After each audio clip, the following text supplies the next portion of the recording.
Oke, kita mulai kembali perbincangan. Saya sudah terhubung dengan Bu Hasnaini, salah seorang calon ketua umum Partai Demokrat versi KLB. Selamat malam, Bu Hasnaini. Selamat malam, Bang Kodari. Selamat malam, Bang Ruhut. Malam. Ya, Mbak Hasnaini, boleh diceritakan sedikit nggak bagaimana sampai akhirnya Anda bisa muncul dicalonkan sebagai calon ketua umum Partai Demokrat versi KLB ini? Siapa yang mengontak Anda? Apa yang disampaikan?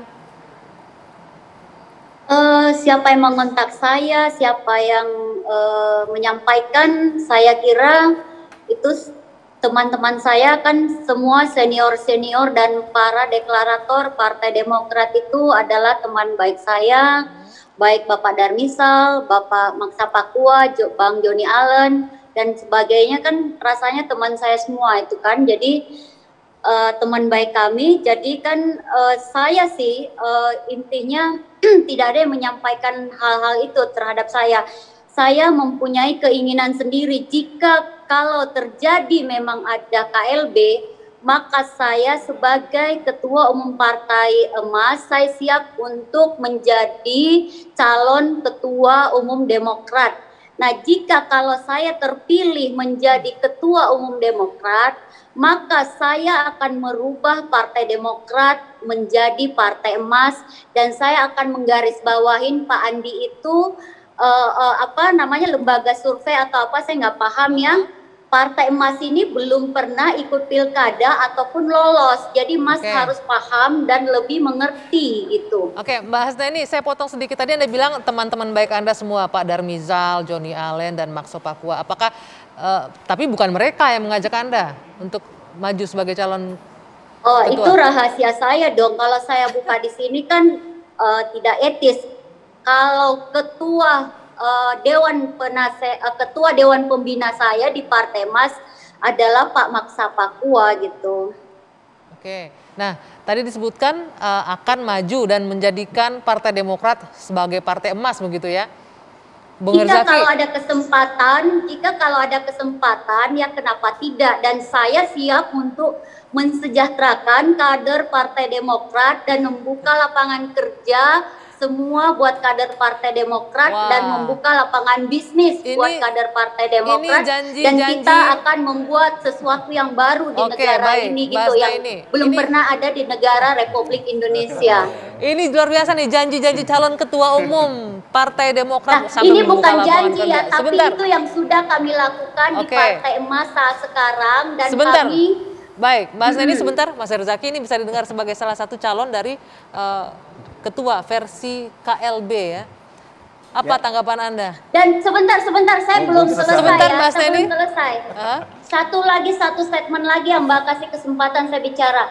Dan saya merasakan apa yang dikatakan Pak Kodari bahwa Partai Demokrat, Partai Dinasti, saya menggarisbawahin bahwa itu memang betul. Karena saya merasakan bahwa saya waktu mencalonkan diri jadi calon balon gubernur, saya digunting dalam lipatan dengan Partai Demokrat. Tiba-tiba HAY yang dimajukan, sedangkan yang berjuang 7 tahun adalah Hasnaini yang berjuang habis-habisan berdarah-darah, tiba-tiba HAY yang menjadi saya sudah tangkap poinnya calon gubernur. Tapi kenyataannya tidak masuk di putaran kedua pun tidak lolos, di mana elektabilitasnya yang bagus gitu loh. Curhatan di masa lalu nih kayaknya. Kalau yang kalau bicara masa lalu ya. Pernah saya sampaikan.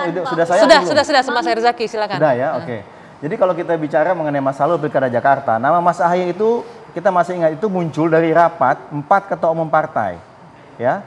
Satu ada Bapak SBY ya waktu itu ketua Partai Demokrat, kedua ada Bang Zul ya sebagai ketua umum PAN, ketiga ada Bang Muhaimin ya ketua PKB, dan terakhir adalah P3 Bang Romi. Muncul di situ. Ada empat ketua umum berkumpul. Seingat saya antara Selasa atau Rabu ya, karena pendaftaran terakhir di hari Jumat. Mas Ahaye-nya lagi latihan di Australia bersama Danion ya, tugas negara waktu itu. Kemudian gunting dalam lipatan katanya nggak diloloskan. Bagaimana? Ini kan 4 partai keputusannya gitu. Dimunculkan bukan oleh Bapak SBY loh. Yang memunculkan nama Mas Ahaye pertama kali bukan Bapak SBY gitu. Ini yang lain, ketua umum partai yang lain, dan kemudian diskusi segala apa, lihat oh iya bener nih. Ini semacam kayak surprise effect-nya luar biasa. menurut mereka. Dan kenapa kelebihannya Mas Ahaye waktu itu? Karena dianggap Mas Ahaye itu clean sheet. Clean sheet artinya apa? Tidak punya dosa masa lalu. Nah, disinilah kemudian keuntungan dari Partai Demokrat juga dengan kepemimpinan Mas Ahaye ini. Kita tidak punya beban masa lalu gitu loh. Jadi kita anak-anak muda bersama para senior yang sangat serius membangun Partai Demokrat, ke depannya kita enak gitu. Karena kita punya ketua umum yang nggak bakal, mohon maaf nih ya, punya dosa di masa lalu gitu yang kemudian akan diancam-ancam sehingga nggak bisa ngapa-ngapain dan bisa ditahan kritis. kartu terusnya gitu ya. Oke, Mas Herzaki tadi disebutkan ini adalah salah satu calon ketua untuk Partai Demokrat yang diusulkan oleh versi KLB. Nah, kita bicara soal KLB-nya sendiri, bisa dilakukan atau enggak? Iya, itu berarti bukan partai Anda, bukan partai terbuka. Ini ke saya. Dengarkan garis Sebentar. bawahin apa yang dikatakan Pak Kodari tadi. Bahas ini sebentar, saya masih ke Mas Herzaki. Bagaimana? Oke, kalau kami begini Mbak, sudah jelas ya, kalau ada KLB saat ini atau malam ini atau besok atau dalam beberapa hari ini, itu ilegal dan inkonstitusional.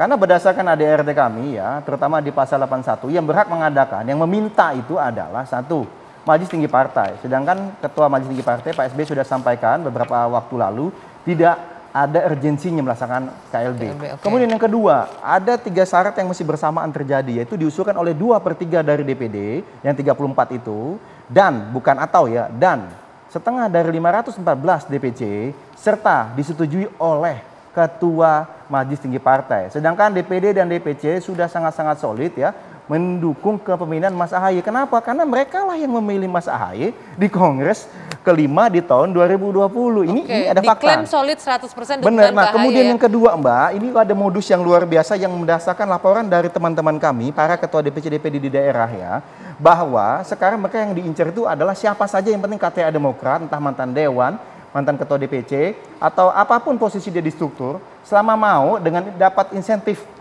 money politik akan diberangkatkan dianggap sebagai perwakilan dari daerah itu. Tapi apakah itu punya hak suara? Oh nggak punya dong, itu ilegal makanya kalau gitu. Nanti Ini kita ya akan KLB bodong lah ini kalau ada KLB. Tapi sebelumnya saya ucapkan terima kasih untuk Bu Hasnaini yang sudah bergabung bersama kami di dua sisi malam hari ini. Terima kasih, selamat malam. Nanti saya akan lanjutkan.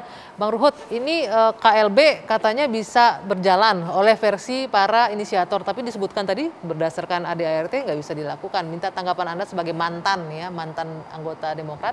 Usai jeda di dua sisi saat lagi.